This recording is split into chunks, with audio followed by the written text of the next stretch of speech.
This title is presented to you by Soundlibra.com. For more audiobooks like this, click the link in the description or visit our website at Soundlibra.com.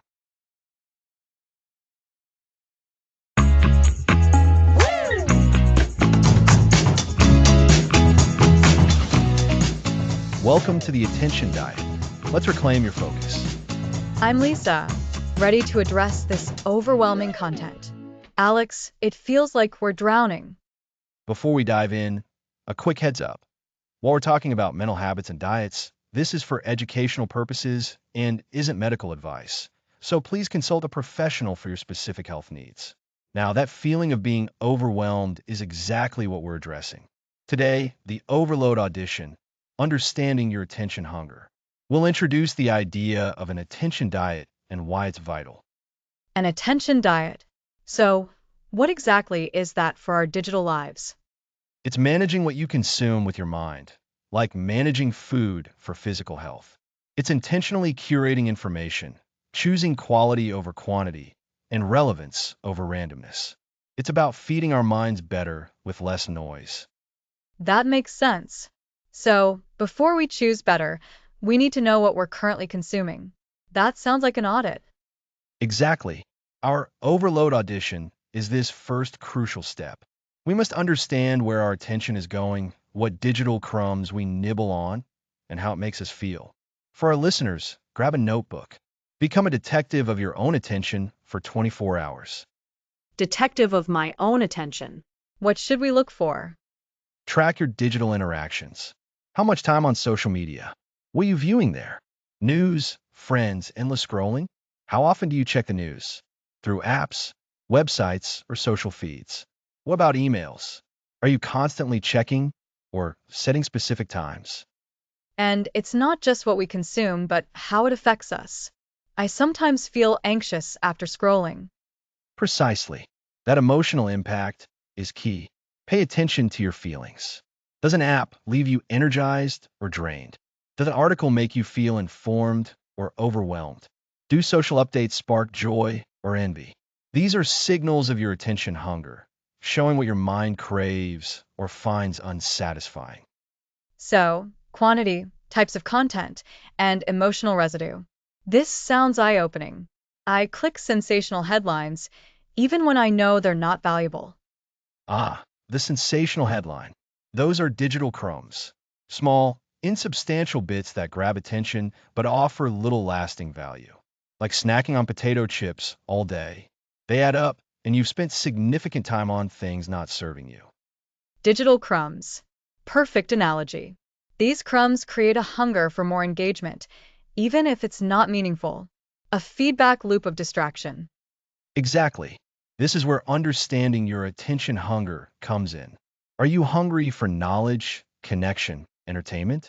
Our digital habits often misguidedly try to satisfy genuine needs. By auditing, we see if our digital diet truly meets those needs or if we're just eating empty calories. So, the goal of this overload audition is an honest snapshot of our current digital life and its impact. Not judgment, but awareness. Absolutely. Honest observation. Don't judge yourself. The digital world is designed to be engaging. It's easy to get caught in its currents. The goal is understanding your patterns to make intentional changes. What content repeatedly catches your eye? What platforms demand your attention? What are the emotional payoffs or drawbacks? Once we have that awareness, what's next? After the overload audition, Once we understand our current attention consumption, we can identify what needs to change. We'll look at specific areas contributing to overload. In our next episode, we'll tackle the news diet, navigating the information deluge. the news diet, a crucial episode. So, listeners, this week, be a detective of your digital life. Track your time, note consumption, and how you feel. That's our homework. Indeed, remember, this isn't about deprivation, it's about intentionality. Feeding your mind what nourishes it and filtering out draining noise. Prepare for your overload audition and get ready to explore news consumption next time. We're already feeling more intentional, Alex. Thanks for this clear, actionable first step. My pleasure, Lisa. We'll be back soon to talk about the news. Next episode, the news diet, navigating the information deluge.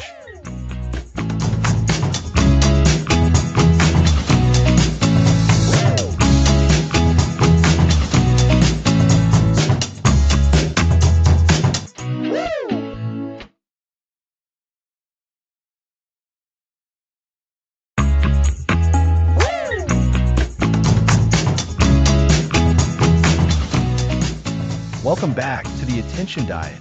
Last time we covered your attention hunger. It was eye-opening, Alex. I definitely saw how much I was mindlessly scrolling. But now that we know where we're at, what do we do about it? And for many of us, one of the biggest culprits is the news. Exactly, Lisa. The news. It feels so important, doesn't it? Staying informed is a badge of honor. But the way news is delivered today, it can become a massive drain on our attention, leaving us feeling more anxious than informed. That's so true. I used to start my day with a barrage of headlines, alerts popping up every few minutes. It felt like I was always one catastrophic event away from finding out. But it rarely made me feel more prepared, just more overwhelmed. And that's precisely the trap. The modern news cycle, especially with digital platforms, is designed to exploit our psychological hooks. Think about it. Novelty, urgency, fear. These immediate emotional triggers keep us glued.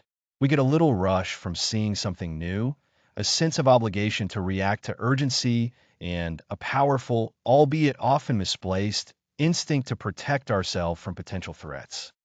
So, it's not necessarily about the news itself being bad, but how it's packaged and delivered. Precisely. The sheer volume is also an issue. We're bombarded with an endless stream of information, much of which is, frankly, not essential for our daily lives or even for being a reasonably informed citizen. This is where the concept of a news diet comes into play. Just like we manage our food intake for health, we need to manage our information intake. And I imagine this news diet isn't about cutting out news entirely, but about being much more deliberate about what we consume and when. Absolutely. It's about shifting from a passive consumption model to an active curation model. Instead of letting the news find you, you decide what news is relevant and important to you, and you go get on your terms.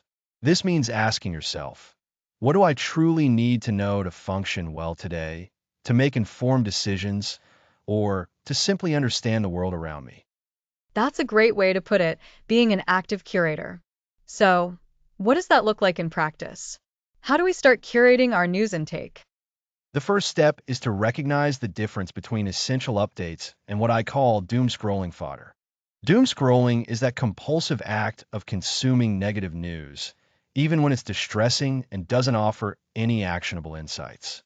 It's like staring into a black hole of bad news. Oh, I'm definitely guilty of that. It feels like I should be engaged, but then I just feel worse afterwards. Exactly. So, let's differentiate.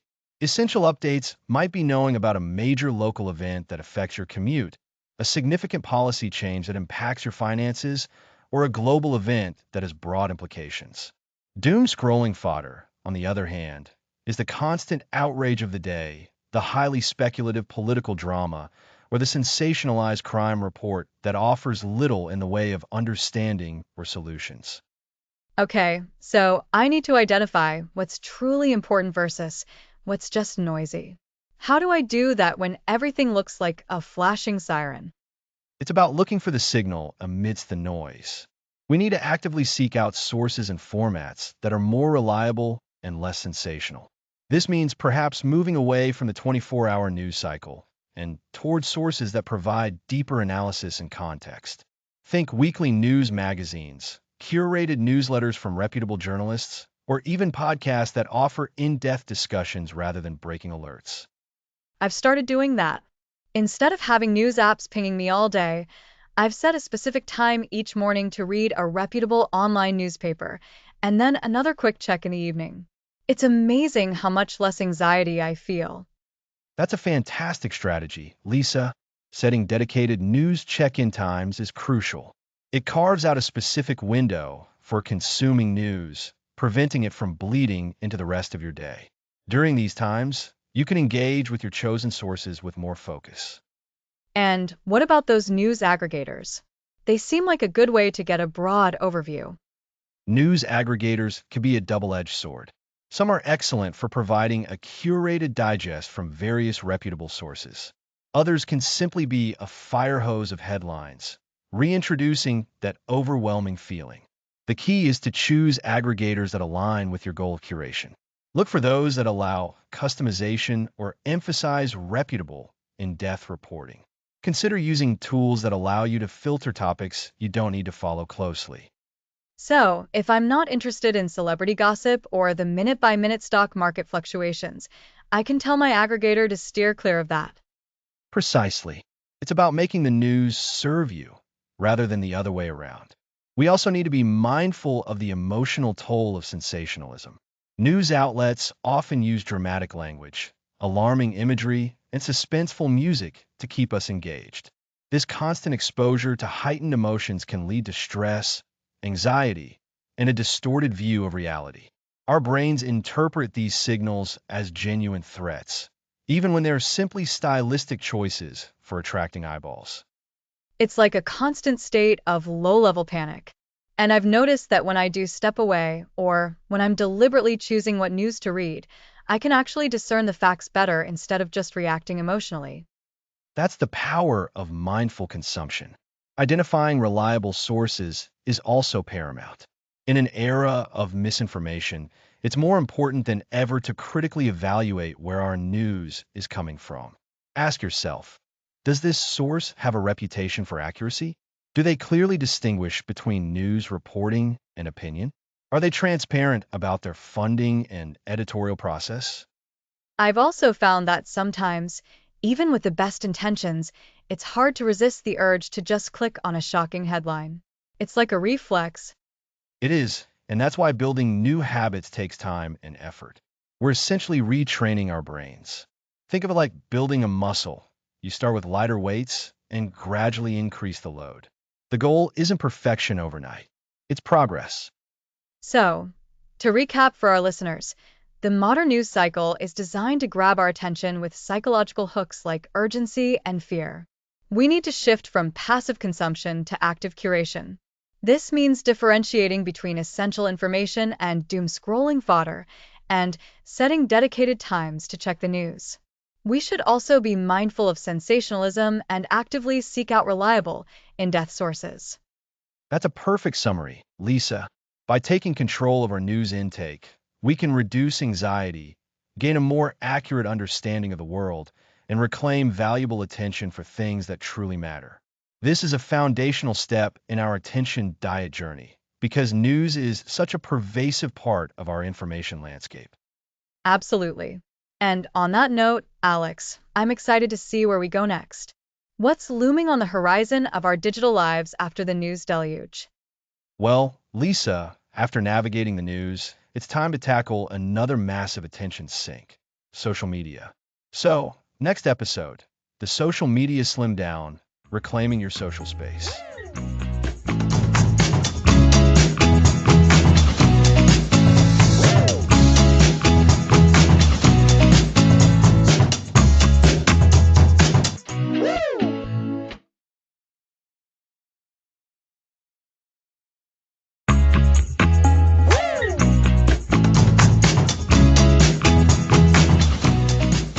Welcome back. Last time, we dove into the news diet, learning how to navigate the constant flood of information. Now, let's tackle something that pulls at our attention even more persistently, social media. Ah, yes, social media. It feels like it's designed to be addictive, always wanting us to scroll just a little bit longer. I'm really curious to hear how we can slim down our social media consumption. Exactly. These platforms are engineered for engagement. Lisa, they use algorithms that learn what keeps you hooked, constantly showing you content that triggers a response.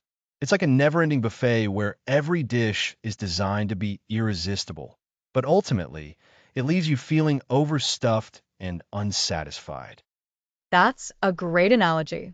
So, how do we start to manage this constant pull? We begin with the concept of a social media detox. This doesn't necessarily mean deleting all your accounts forever. though that can be an option for some. Instead, think of it as a deliberate break. You step away to reset your habits and gain perspective. It's like taking a break from a rich, heavy meal to let your system recover. A detox sounds intense, but I can see the value. After a break, what's next? Then we move into the social media slim down. This is a more gradual, ongoing process of curation. It's about actively reshaping your social media environment to serve you, rather than letting it dictate your attention. We're talking about making conscious choices about who and what you allow into your digital space. So, instead of just passively consuming whatever the algorithm serves up, we become active architects of our own social feeds? Precisely. This involves taking a critical look at who you follow.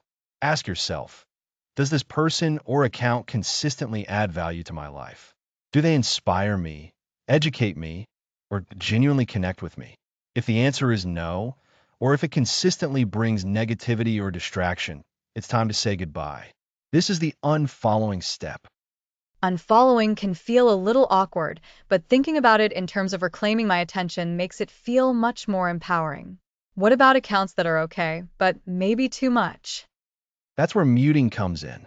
Sometimes you don't want to completely disconnect from someone, perhaps it's a colleague or a distant relative. But if their constant posts are contributing to the noise, you can mute them. This effectively takes them off your feed without the awkwardness of unfollowing. You're still connected, but their content doesn't interrupt your focus. I like that. It's about being intentional with what you see in your daily digital life. It's not about scarcity, but about quality. Absolutely. And it's not just about what you remove, but what you intentionally add. Curating your feeds means actively seeking out accounts that align with your hobbies, your professional interests, your personal growth goals, or simply bring you joy.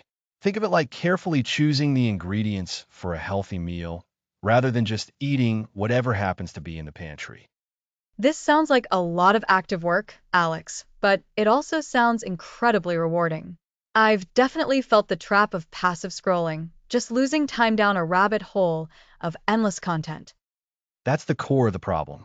Passive scrolling is like a mental fog. You might see a lot, but you don't truly absorb or engage.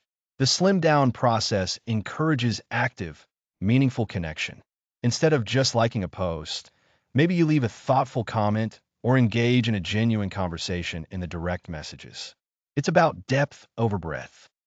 And that's where the real value of social media can be found, right? In genuine connections, not just in accumulating likes or followers. Exactly.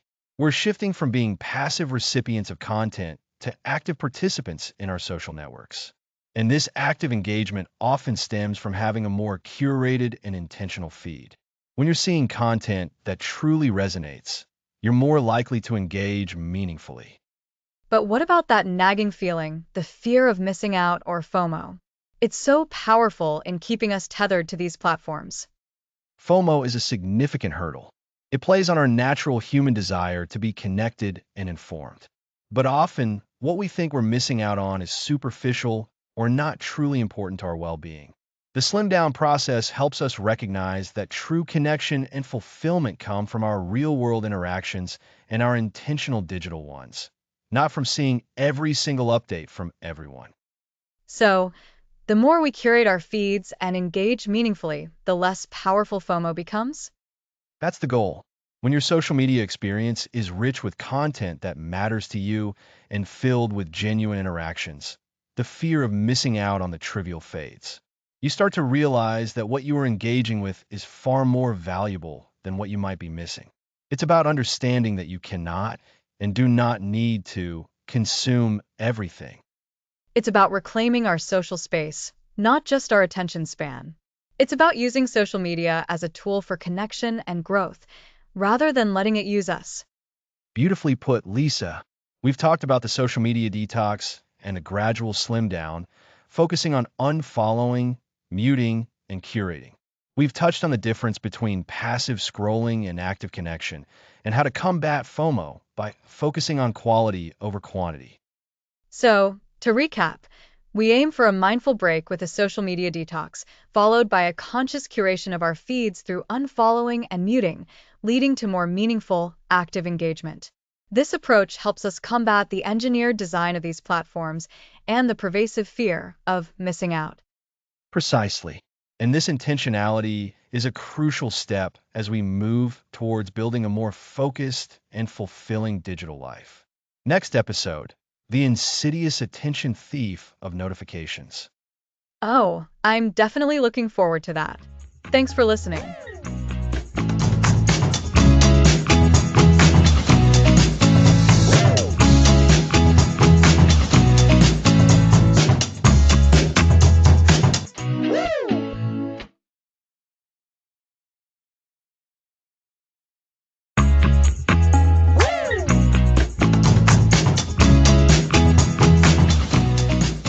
Welcome back.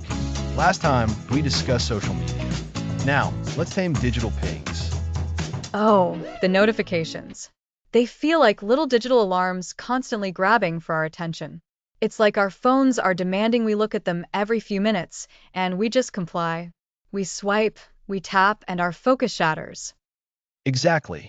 This constant barrage fragments our attention, creating a state of perpetual distraction. It's like reading a book while someone taps your shoulder every 30 seconds. You can't retain information, and you feel overstimulated. This is where notification negotiation comes in, reasserting control over your devices. Notification negotiation. I like that. It suggests we have power. How do we start? First, we need awareness. We must know which notifications are valuable and which are just noise.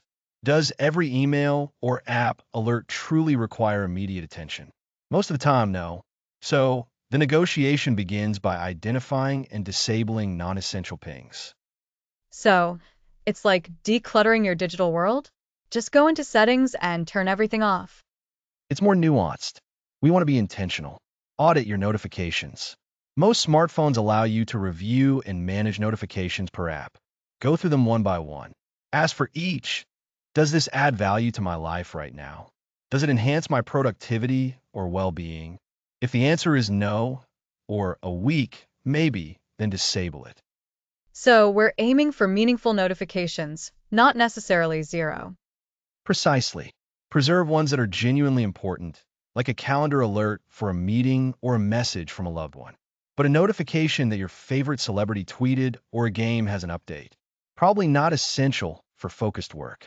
This proactive filtering of alerts is key to managing your digital environment. I remember checking my settings once and being shocked by how many apps could buzz and chime. It was overwhelming. I started by turning off anything I didn't need instantly. The difference was immediate. It was like a weight lifted. That's common. When you reduce pings, your brain is less to process. It's like lowering the volume on a blaring radio. You start noticing what's truly important. Beyond disabling, we need to set boundaries for response times. This is the negotiation part. Boundaries for response times? How does that work? It means deciding when you'll check notifications. Instead of letting them interrupt whenever they please, designate specific times. You might check email at the top of every hour or social media messages every couple of hours. This creates a rhythm. It trains your brain that you'll attend to notifications at a scheduled time, not immediately. So, instead of a notification dictating my action, I dictate when I'll respond. It's flipping the script entirely. This approach gives us agency back. Exactly. Many devices offer features for this. Some operating systems let you schedule notification delivery or group them for summary. Explore advanced settings. Many apps also let you customize what kind of notifications you get. You might want direct messages, but not general post likes. This granular control is powerful. I do this now. For example, on one messaging app, I turned off the sound for all notifications except for messages from a specific group of people. I still get the visual alert, but I don't have that jarring sound unless it's truly urgent. It's a small change, but it makes a huge difference in my daily flow. Those small, targeted changes are highly effective. It's about building a system that serves you, not dictates your attention. Think of it like managing your budget. You decide where your money goes. Similarly, with notifications, you decide where your attention goes. We curate our digital environment to minimize distractions and maximize focus. This actively shapes our experience. And when you do this, you notice other benefits. I became less stressed, less anxious about missing something, and more productive because I wasn't constantly context switching. My brain felt clearer, less cluttered with digital noise. That's the profound impact. By negotiating with notifications, you're managing your mental bandwidth. You create uninterrupted time for deeper work, for learning, for simply being present. This practice supports an attention diet by removing unnecessary distraction calories. It's a deliberate step towards regaining mental quiet.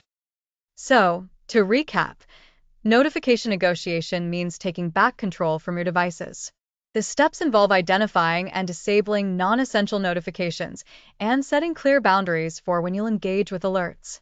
This reduces fragmentation, decreases stress, and increases concentration. It's about regaining focus and peace. Precisely. It's about making your technology work for you. By taming these digital pings, you set the stage for building an intentional content oasis, which we'll explore next episode. Next episode, curating your content oasis, building intentional inputs. Thanks for listening.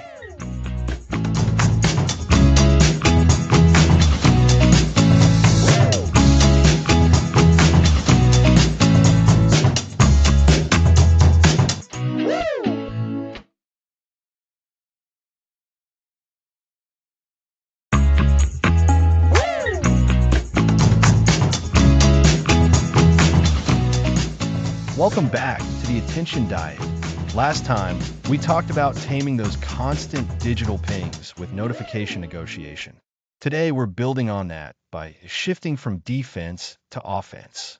We're moving into episode 5, curating your content oasis, building intentional inputs.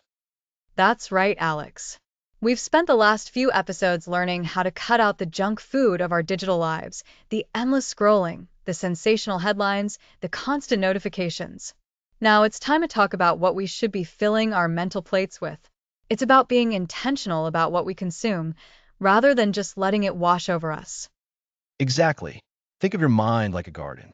For the last few episodes, we've been pulling out the weeds and blocking the pests. Now, we need to think about the seeds we want to plant. What kind of flowers do we want to grow? What nourishing vegetables do we want to harvest? This is all about curating your content oasis. We're moving from passive consumption to active, intentional selection. I love that analogy, Alex. So, how do we actually do that? It feels a bit overwhelming when you start thinking about all the information out there. It can be, but we can break it down. The first step is what I call a content inventory. Before you can curate, you need to know what you're currently consuming. Take a week or even just a few days and just observe. What articles do you click on? What podcast do you listen to? What social media accounts do you follow religiously? What shows do you binge? Don't judge it, just observe. So, it's like taking a snapshot of your current information diet? Precisely. And once you have that snapshot, you can start asking some really important questions about each item. For example, why are you consuming this? Does it align with your goals, your interests, or your personal growth? Or is it just something you've always done, or something that popped up in your feed? And critically, is this content nourishing your mind, or is it just adding to the noise? That's a powerful question. Nourishing or just noise? I can see how many things I consume might fall into the noise category without me even realizing it. It's a common trap to fall into.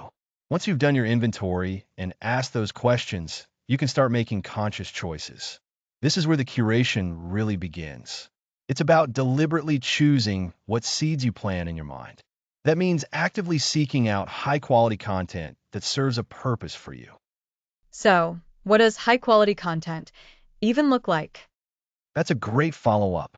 High-quality content is content that is accurate, well-researched, insightful, and thought-provoking. It challenges you, it teaches you something new, or it provides genuine enjoyment without being superficial. It could be in the form of in-depth articles, well-produced documentaries, insightful books, educational podcasts, or even interviews with experts in a field you're interested in. And how do we find these gems amidst all the digital clutter? I feel like I spend so much time just sifting. It takes a little effort up front, but it pays off immensely. One way is to identify trusted sources.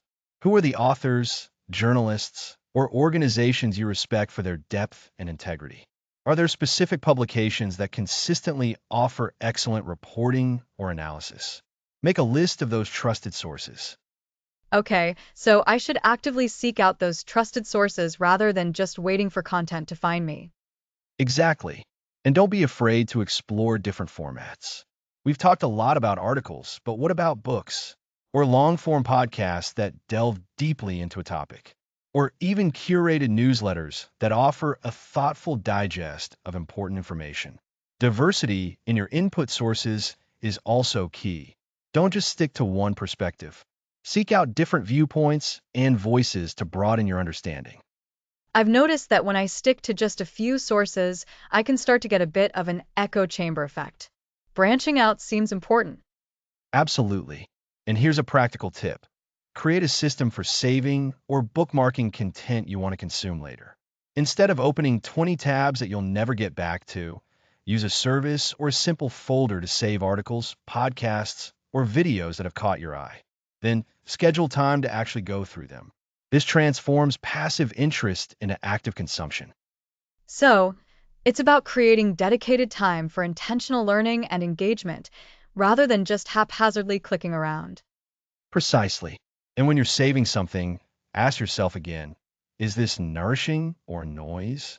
If it sparks genuine curiosity and promises to teach you something valuable, save it. If it's just a fleeting distraction, let it go. It's about quality over quantity. Think of it like choosing ingredients for a gourmet meal versus grabbing fast food. You want nutrient-dense food for your mind. I also think it's about being willing to unsubscribe or unfollow things that aren't serving us anymore. It can feel a bit strange at first, but it's liberating. It truly is. Unsubscribing from email lists that clutter your inbox, unfollowing social media accounts that don't add value, or even just putting certain apps on your phone in a folder so they're less accessible. These are all acts of curation. You're taking control of your information environment. You're deciding what you want flowing into your mind. So, to recap, we start with a content inventory to see what we're currently consuming. Then, we ask critical questions about whether that content is nourishing or just noise. That's right. From there, we actively seek out high-quality, diverse sources, create systems for saving and consuming content intentionally, and aren't afraid to prune our digital garden by unsubscribing and unfollowing. It's all about building a content oasis that supports our growth and focus rather than draining us. This feels like such a proactive and empowering step. We're not just reacting to what the digital world throws at us, we're actively shaping our experience. And it lays the groundwork for what's next. We'll be diving into the art of deep reading and unlocking concentrated comprehension. So join us next time as we explore how to truly absorb the valuable content we've chosen. Thanks for listening.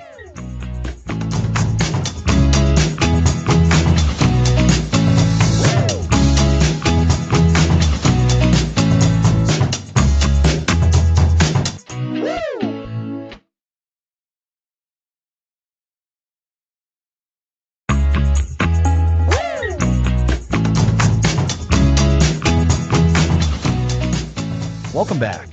Last time, we explored how to curate your content oasis. Today, we're diving into deep reading. Deep reading, it sounds so simple, yet it feels like a lost art.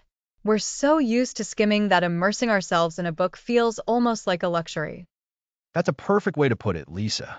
Deep reading is the antidote to our stretched attention spans, the cornerstone of an intentional attention diet. It's about engaging actively with text to understand and retain it fully. So, Alex, what does deep reading actually involve? How is it different from just reading? Think of skim reading like taking a snapshot of a busy street. You get an overview. Deep reading is like stepping into that street and experiencing the nuances. In practice, deep reading involves key elements. First, intention. You need a purpose for reading, whether it's to learn, be entertained, or explore an idea. Setting a clear reading goal focuses your mind. That makes sense. It's like preparing for a journey with a destination, not just wandering. Exactly. Secondly, deep reading requires eliminating distractions. Our environment is a minefield of pings and temptations. For deep reading, create a dedicated, uninterrupted space and time. Put your phone on silent, close unnecessary tabs, and let others know you need focus. This is where I struggle. My phone is always within reach, and the temptation to quickly check is immense. But even a few minutes of distraction derails my focus. It's a muscle we need to train. This leads to the third element, active engagement. Deep reading isn't passive. It's a dialogue with the text. Ask questions. What's the author's main point? Do I agree? What are the implications? Jot down notes. Highlight passages or summarize paragraphs in your own words. I remember underlining so much in school that pages looked mostly read. But the principle of engaging with the text by marking it feels right. It's about developing your own annotation system. The key is actively processing the information. This forces your brain to work harder, leading to better comprehension and retention. So we have intention, eliminating distractions, and active engagement. What about the content we choose to read deeply? Does that matter? Absolutely. For your attention diet, choosing the right material is vital. Start with things that genuinely interest you. If you're struggling to focus, attempting a dense academic text you have no interest in is setting yourself up for failure. Gradually, you can expand your interests. Consider books, long-form articles, essays, or detailed reports. Critically, look for content that is well written and thoughtfully argued. This will be more engaging and provide better practice for your deep reading skills. I've been trying to get back into reading novels. It's a different kind of deep reading, but immersion in a story requires that same deep focus. I've found that setting aside 30 minutes each evening, just before bed, with a physical book has been transformative. No screens, just the pages. That's a fantastic routine, Lisa. The physical book is a great anchor, a tangible signal that it's time for focused immersion. And this practice of deep reading isn't just about enjoyment. It has profound cognitive benefits. Oh, like what? Besides remembering more? Deep reading strengthens your analytical thinking skills. It improves your vocabulary and writing style, making you a more effective communicator. It even helps build new neural pathways, enhancing cognitive flexibility and problem solving. It's like a workout for your mind. When you engage in deep reading, you're training your brain to embrace complexity and nuance. It's fascinating how reading a book can have such a wide-ranging impact on our cognitive health and our ability to focus. It truly is an art form. It really is, and it's more important now than ever. We've covered setting your intention, creating a distraction-free environment, and engaging actively with the text. We've also touched on choosing worthy content and the significant cognitive benefits. So, to recap, remember that deep reading is about purposeful immersion. It's an active process that sharpens your mind and enriches your understanding. By setting clear goals, minimizing distractions, and engaging directly with the material, you can unlock a level of comprehension that superficial skimming cannot provide. And I can personally attest that returning to this practice has made a significant difference in my ability to concentrate and my enjoyment of information. It's like exercising a part of my brain that had become sluggish. Exactly. And this ability to dive deep will be incredibly valuable as we move forward. Because next time, we're going to tackle the challenge of identifying content that is genuinely worth your deep dive. We'll be exploring how to discern the signal from the noise in our increasingly crowded information landscape. Next episode, identifying attention-worthy content, the signal versus the noise.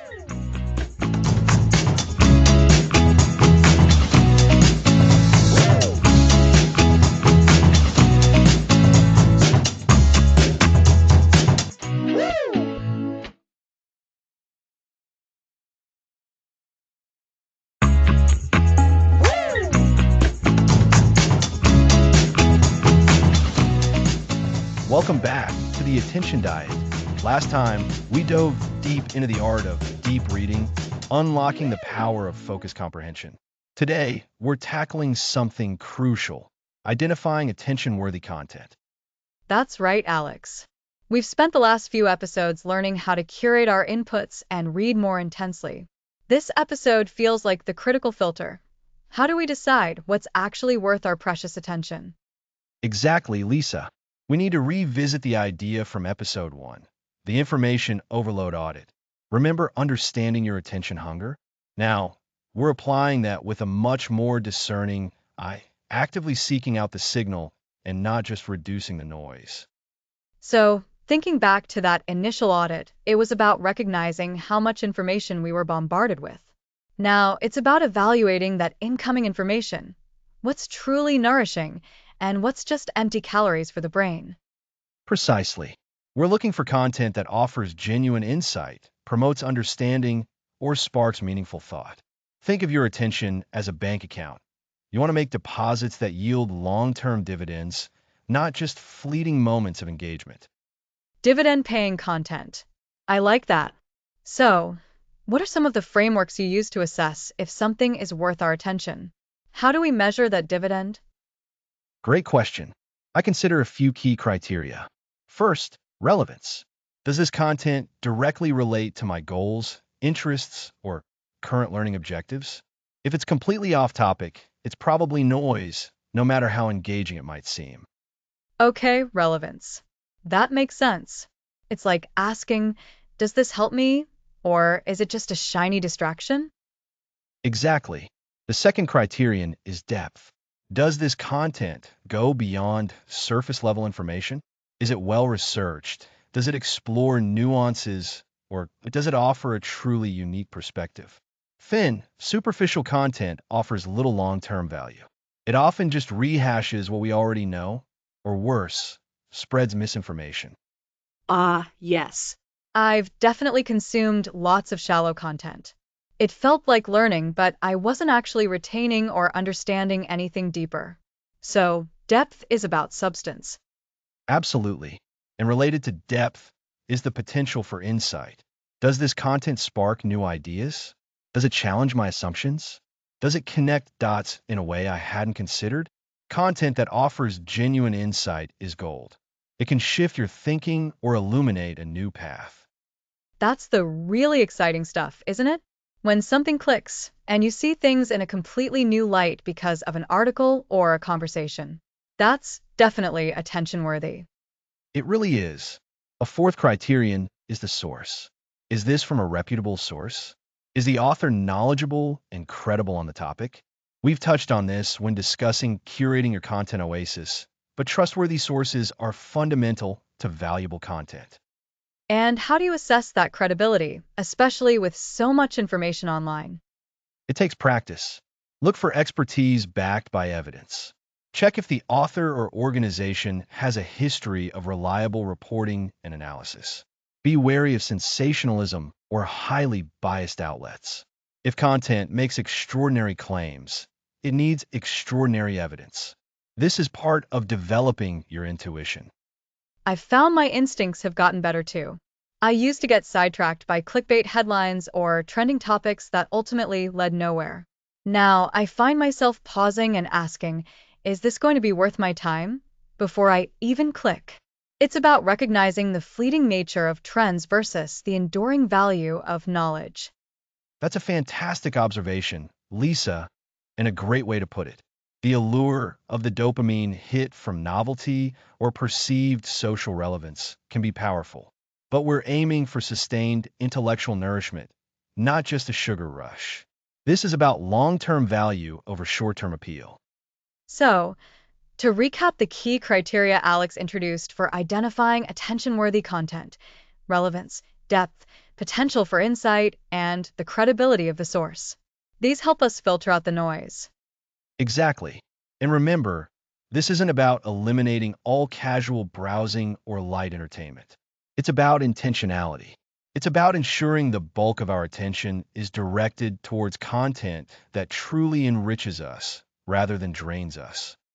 It's about making conscious choices about where we invest our mental energy.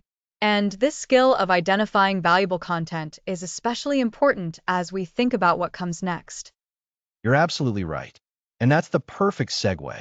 Identifying what's worth your attention is one part of the puzzle. The other, equally important part, is creating the space to actually engage with that content, which is precisely what we'll be discussing in our next episode. Creating mental space, the power of intentional pauses. Sounds like exactly what we need after all this intense focus on content selection. It will be. We'll explore how deliberate breaks and moments of quiet can amplify the benefits of your attention diet and prevent burnout. Thanks for listening.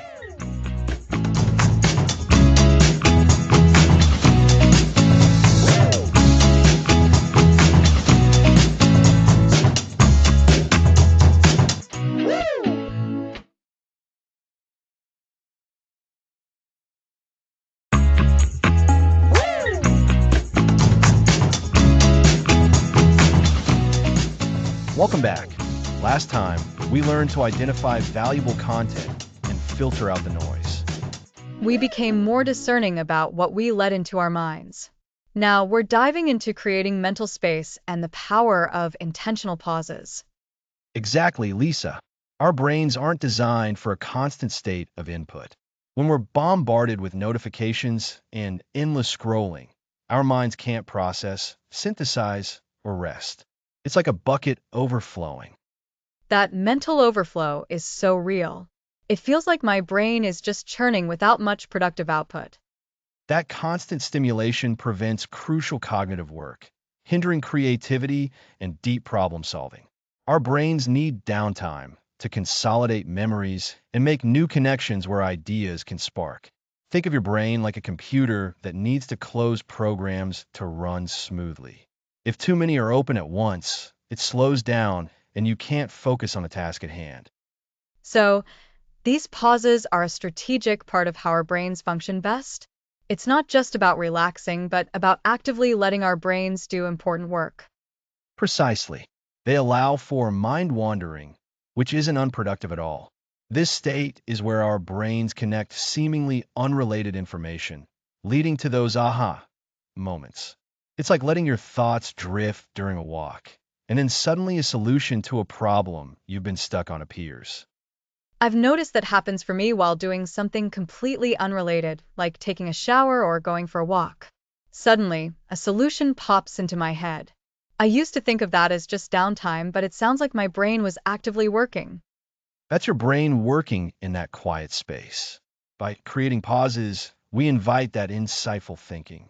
It's like clearing the stage before a play. It allows for the main performers, your focused thoughts, to come forward effectively. How can people practically create these pauses in a world that feels so demanding of our constant attention? Schedule them, just like you would a meeting. Commit to no devices, no tasks, just stillness. You could try a guided meditation, or simply focus on your breath for a few minutes to activate your body's natural relaxation response. This tells your system it's okay to downshift. Focusing on the breath is such a simple anchor.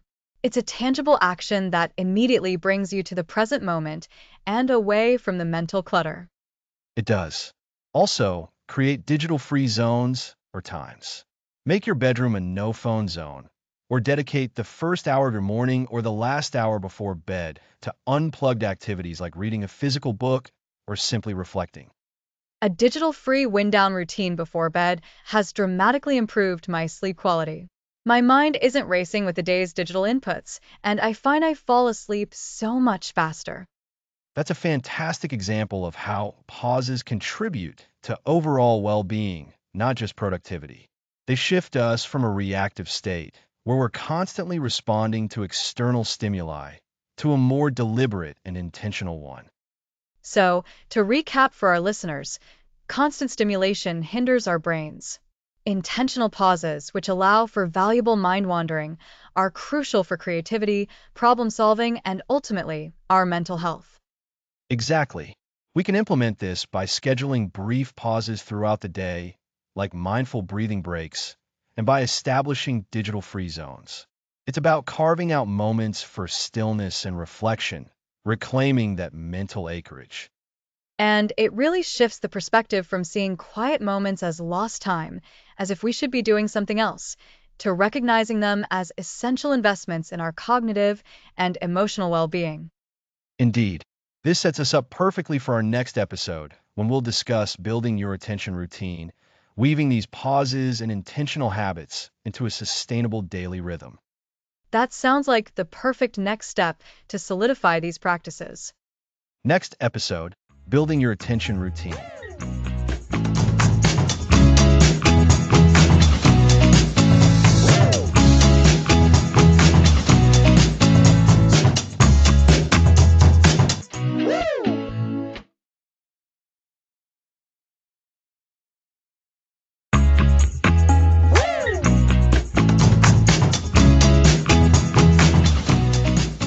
Welcome back to the Attention Diet. Last time, we explored the power of intentional pauses and creating mental space. It's about reclaiming that internal quiet, Alex.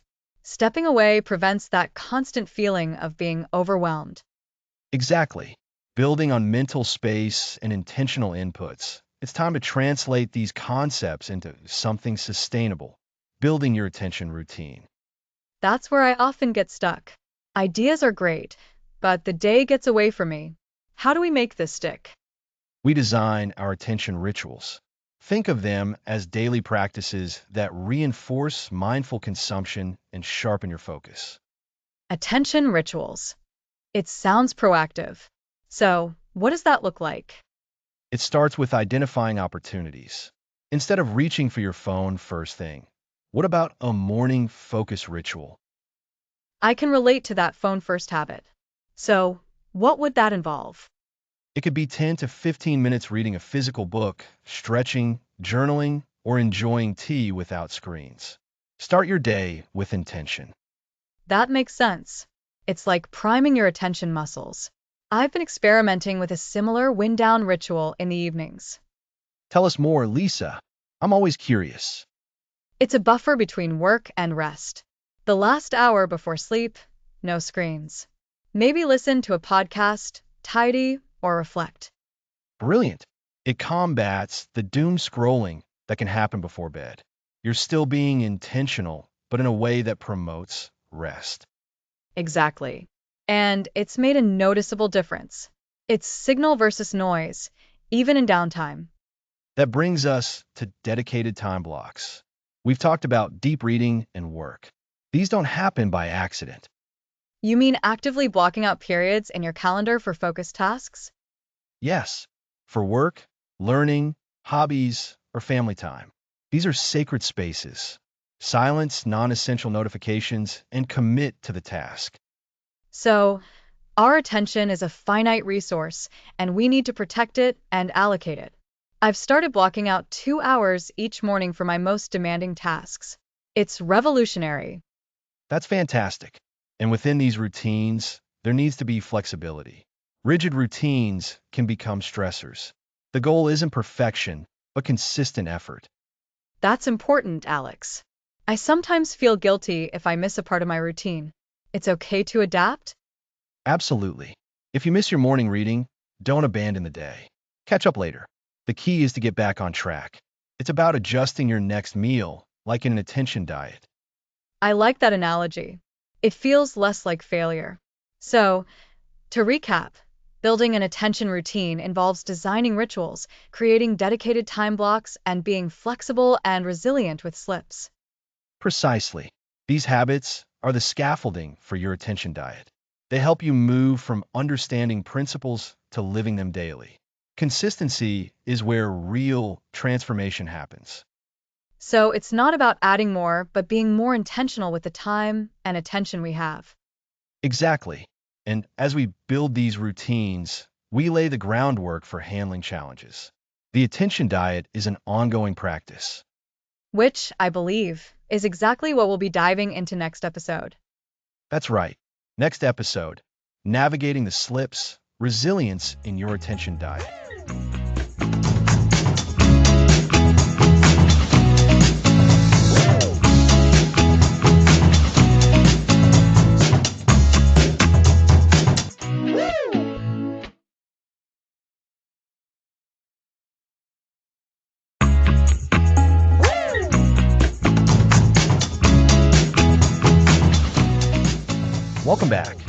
Last time we discussed building your attention routine. Now let's tackle navigating slips. Exactly, Alex. It's like any diet, right? You aim for healthy eating, but sometimes a cookie finds its way into your hand. And with our attention diet, the temptations are constant, that endless scroll, that urgent seeming notification. So, today we're tackling those inevitable slips and how to bounce back stronger. That's a perfect analogy, Lisa, because the goal isn't perfection, it's resilience. We're not aiming to never get distracted again, but to develop the skill of recognizing when we've slipped and having effective strategies to get back on track. Think of it as building an immune system for your attention. An immune system for attention. I like that. So, when we talk about a slip, what does that really look like in practice with our attention diet? It can manifest in a few ways. One is simply reverting to old habits. You intended to only check email for 5 minutes, but suddenly you're 30 minutes deep into a rabbit hole of unrelated articles. Or it could be succumbing to a specific digital temptation you've been trying to avoid, like mindless scrolling on social media when you meant to be working. It can also be feeling overwhelmed and just giving in to whatever demands your immediate attention, losing sight of your intentional choices. So, it's not just about bad habits, but also about feeling defeated and just letting go of the effort. So, Alex, how do we build this resilience? Where do we start when we find ourselves off the wagon? The first, and perhaps most crucial, step is self-compassion. When we slip, our natural inclination can be self-criticism. I'm so undisciplined, I'll never get this right. But that negativity actually hinders progress. Instead, we need to acknowledge, okay, I've drifted. That's a normal part of learning a new skill. Think of yourself as a student of attention. You wouldn't harshly judge a student for making a mistake. You'd help them understand it and learn from it. That's so important because that inner critic can be the loudest voice, making us want to just give up entirely. So, self-compassion. What's next after that initial acknowledgement? Next is identifying the trigger. What led to the slip? Was it a particular emotion, like boredom or stress? Was it a specific time of day? Was it seeing a particular app icon or opening a certain website? Understanding the trigger is like finding the root cause. If you know what's causing the problem, you can start to address it more directly. So, if I notice I always find myself scrolling on my phone when I'm waiting in line, the trigger is waiting. Knowing that, what do I do? Excellent question. Once you've identified the trigger, you can proactively plan a replacement behavior. For that waiting in line trigger, perhaps you have a specific podcast episode you've saved to listen to, or you could use that time for a quick mindfulness exercise on your phone, maybe a 30-second breathing app. The key is to have an intentional, attention deter approved activity ready to go, something that serves your goals rather than derailing them. Okay, so it's about having a plan B. Instead of just aimlessly reaching for the digital distraction, you have a predetermined, healthy alternative. And I imagine this requires a bit of foresight, maybe even some preparation beforehand. Absolutely. This is where the concept of a maintenance mindset comes in. It's not a one-and-done fix. It's a continuous process of monitoring, adjusting, and refining. You're not on or off the attention diet. You're always in a state of managing your attention. This mindset shifts the focus from achieving a perfect, static state to actively, dynamically managing your inputs. A maintenance mindset. That makes it feel less daunting, I think. It's not about hitting a finish line, but about the ongoing practice. So, we've acknowledged the slip with self-compassion, identified the trigger, and planned an alternative behavior. What if, despite all that, we still find ourselves falling back into the old pattern? That's where we deepen our understanding. Sometimes slips reveal underlying needs we aren't meeting. If you find yourself constantly seeking distraction, maybe it's because your work isn't engaging enough or you're not getting enough social connection in your day. The slips can become valuable data points, telling us what's truly missing or what needs adjustment in our lives beyond just our digital habits. So, the slip isn't just a failure, it's a signal. That reframes it entirely. It's like a diagnostic tool for our well-being. Precisely. And we also need to practice what I call re-engagement. The moment you recognize you've slipped, gently guide yourself back. Don't think, well, the day is ruined. I'll start again tomorrow. No, stop the distracting activity now. Close the tab, put the phone down, and immediately pivot to one of your intentional routines or a chosen replacement activity. This swift re-engagement trains your brain that distractions are temporary, and you have the power to return to focus. I love that. The power to return to focus. That's the core of resilience, isn't it? Not avoiding the falls, but learning how to get up quickly and gracefully. I can think of times when I've gotten stuck in a social media loop, and instead of just closing the app, I've chastised myself, felt bad, and then just kept scrolling because what's the point? But if I just closed it and maybe taken a few deep breaths, I could have broken free much sooner. Exactly. And another aspect of resilience is having a support system, even if it's just by having these conversations. Knowing that others struggle too and sharing strategies can be incredibly motivating. Remember when we talked about building your attention routine? You can have specific slip recovery steps baked into that routine. Maybe it's a quick journal entry to self-reflect or a brief check-in with a friend who's also on this journey. That makes sense. It's not an isolated fight. So, to recap for our listeners, slips happen. Don't beat yourself up. Practice self-compassion. Identify the trigger that led to the slip. Then, have a pre-planned alternative behavior ready to go. And view these slips not as failures, but as opportunities for learning and deeper self-awareness. They can highlight unmet needs or areas where your attention diet needs tweaking. And crucially, practice swift re-engagement. Don't let a slip derail your entire day or week.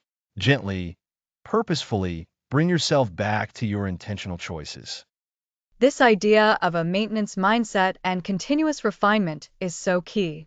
It's not a phase, it's how you live. It's about making small, consistent adjustments rather than striving for an unattainable perfection. It truly is. By building these strategies for navigating slips, you're not just managing your attention today, you're building a sustainable relationship with information and technology for the long term. You're becoming more mindful, more intentional, and ultimately, more in control of your own mind. And that's the ultimate goal of the attention diet, isn't it? To feed our minds better with less and more intention. Precisely. Next episode, we'll be looking at integrating all of this into our lives as mindful consumers. Next episode, The Mindful Consumer, integrating your attention diet into life.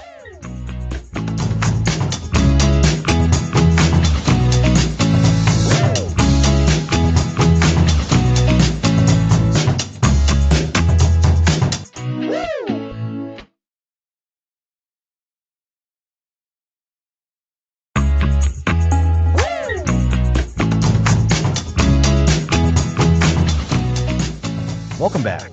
Last time, we explored how to handle those inevitable slips and get back on track with your focus. Today, we're talking about making this intentional attention stick. It feels like we've come a long way since episode 1, where we kicked things off with that attention overload audit.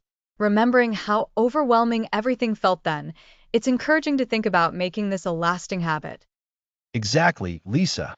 The goal isn't a temporary fix, but a fundamental shift in how we interact with information in our digital world. Sustaining your intentional attention is about building resilience and adaptability into your practice. Think of it like any long-term health or fitness goal. You don't just go to the gym for a week and expect lifelong results. It requires consistent effort and a willingness to adjust. And a big part of that adjustment, I think, is recognizing that our lives change. New technologies emerge, our work demands shift, our personal priorities evolve. An attention diet that worked perfectly for you a year ago might need tweaking today. Precisely. This brings us to the concept of periodic self-reflection and what I like to call attention diet checkups. These aren't about judgment, but about honest assessment. Schedule regular times, maybe quarterly or even semi-annually, to revisit your information sources, your notification settings, and your content consumption habits. Ask yourself, is this still serving me? Is this still aligning with my goals and values? That sounds really practical. I've found myself doing this naturally. For instance, a new app might become popular, and I have to consciously decide if integrating it into my life serves my attention goals, or if it's just another potential distraction. It's about asking, does this add value or just noise? That's a perfect way to put it, Lisa. Value versus noise. And remember our early discussions on curating your content oasis? Those checkups are the perfect time to prune that oasis. Are there sources you've stopped engaging with? Are there new voices or topics that resonate more now? Don't be afraid to remove old subscriptions or unsubscribe from newsletters that no longer offer value. This is about keeping your attention diet lean and effective. And I've definitely seen the lasting benefits beyond just being able to focus better. My overall well-being has improved so much. I feel less anxious, more present in my interactions, and I have more mental energy for the things that truly matter. It's like clearing out a cluttered room in your mind.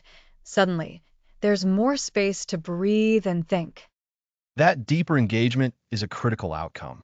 When your attention isn't constantly fragmented, you can truly dive into conversations, enjoy your hobbies more deeply, and absorb information with greater comprehension.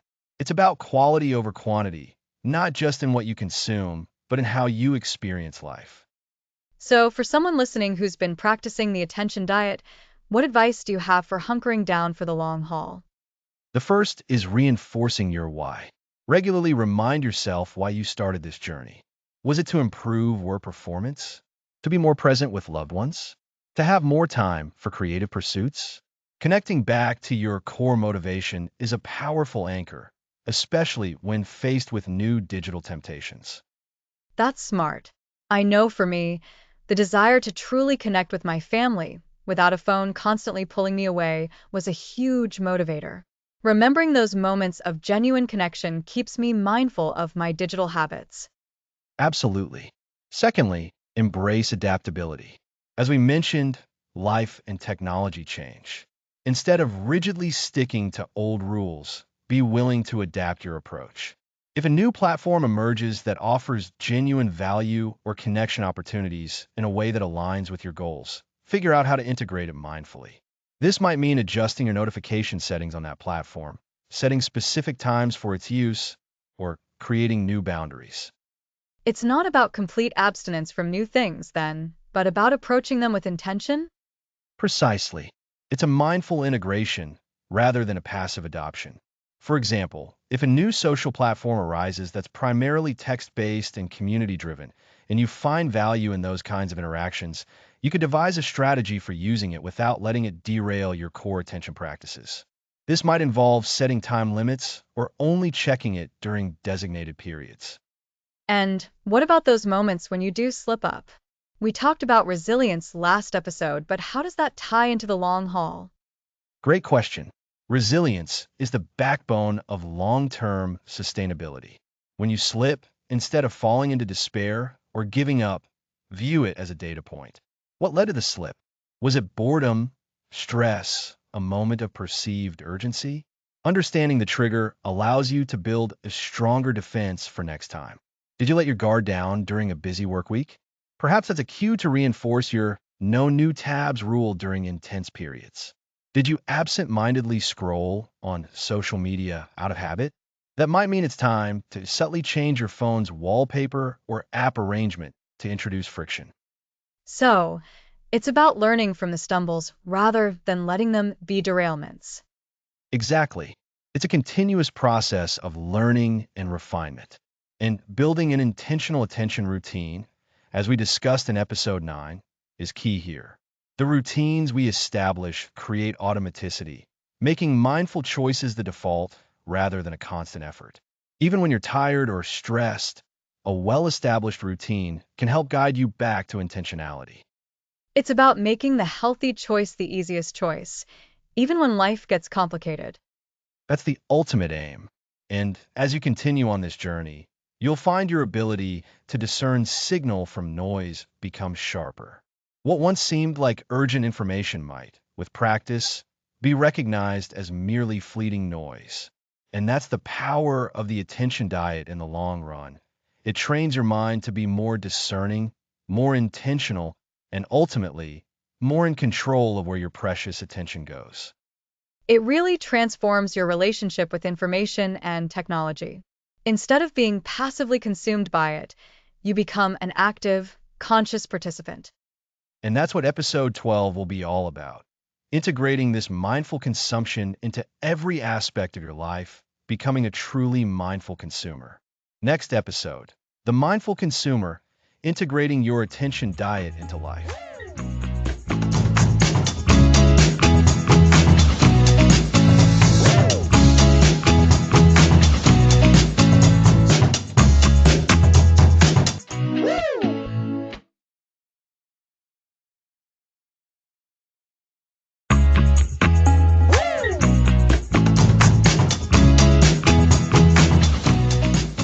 Welcome back to the Attention Diet. Today, we're talking about becoming a truly mindful consumer. It's hard to believe we've reached the end of our journey together, Alex. We started all the way back in episode 1 by understanding our attention hunger, that deep-seated need for mental stimulation that often drives our digital habits. That's right, Lisa. And from there, we embarked on a carefully curated path. We talked about managing your information deluge, essentially giving your mind a much-needed news diet. Remember how we discussed the overwhelming nature of constant news cycles? Oh, absolutely. And then we discussed the social media slim down, a critical step for reclaiming our personal space from endless scrolling and comparison. That felt like a big one for a lot of our listeners. It truly is. Following that, we tackled notification negotiation. Those incessant pings and dings can be so disruptive, and learning to tame them was a huge win. We then moved on to curating your content oasis, intentionally building inputs that nourish us rather than drain us. And who could forget the art of deep reading? Unlocking that concentrated comprehension in a world of bite-sized information. That episode really emphasized the value of sustained focus on a single piece of content. Indeed. Then we explored identifying attention-worthy content, learning to distinguish the signal from a noise. This is such a crucial skill for making our limited attention spans count. And to support this, we discussed creating mental space. Those intentional pauses, the power of just being. It's not just about what you consume, but also about making room for reflection. Building on that, we developed strategies for building your attention routine. Rituals for focus that help us stay on track, even when the world is loud. And we know it's not always smooth sailing. So we dedicated an episode to navigating the slips, building resilience when we inevitably fall back into old habits. That episode on resilience was so important, Alex. It reinforced that this isn't about perfection, but about progress. And just last time, we talked about the long haul, emphasizing how to sustain your intentional attention over time. Exactly. So, where do we go from here? The ultimate goal of the attention diet isn't deprivation. It's about intentionality. It's about freedom. Freedom to choose what occupies your mind, freedom to engage deeply, and freedom to be present in your own life. Becoming a mindful consumer means applying these principles not just to our news feeds or social media, but to every aspect of our lives. It's about asking ourselves, with every piece of information, every activity, every interaction, does this truly serve me? Does it add value to my life and my goals? Think of it as an extension of curating your content oasis. You're now curating your entire experience of the world. This means being mindful about the entertainment you choose, the conversations you engage in, even the environments you create for yourself. Are these environments conducive to the focus and well-being you've been cultivating? It's a continuous, conscious choice. Like a gardener tending to their plants, you're tending to your mind. You're watering the things that help you grow, focus, creativity, meaningful connections, and weeding out what hinders that growth. And this mindful consumption extends to how we interact with others. We've talked about the digital world, but real-world conversations can also be attention drains if we're not fully present. Are we truly listening, or are we just waiting for our turn to speak? Are we engaging with depth, or are we just skimming the surface of our relationships? That's a powerful point, Alex. It's about bringing the same intention and discernment we've applied to our digital inputs, to our interpersonal interactions. It's about fostering deeper connections when we choose to connect. So, as we wrap up this series, I want to encourage you all to view this attention diet not as a set of rules to follow, but as a lifestyle to embrace. It's about becoming the architect of your attention, not just a passive recipient. Every choice you make, from what you read to who you spend time with, shapes your inner world. And this is where the real transformation happens. When you consciously direct your attention, you unlock incredible potential. You find more time for what truly matters, your creativity flourishes, and your sense of well-being deepens significantly. You become more effective, more fulfilled, and more alive. Remember the feeling of deep focus we talked about? Imagine experiencing that more often. Imagine being able to dive into a project, a hobby, or even a relaxing activity with your full mental resources. That's the power of intentional attention. It's about reclaiming your most valuable, non-renewable resource, your attention. And by doing so, you're not just improving your focus, you're improving the quality of your life. You're making space for joy, for learning, for authentic connection. So, as we sign off on this series, I want to thank you all for joining us on this incredible journey. We've covered a lot of ground, from understanding our attention hunger to building routines and navigating slips. The tools and concepts we've discussed are here for you to use, adapt, and integrate. Consider this the beginning, not the end. Keep practicing. Keep experimenting. Keep being mindful of where you're directing your mental energy. You have the power to create a life rich with meaningful engagement and deep focus. You are the mindful consumer. Thanks for listening to the Attention Diet series.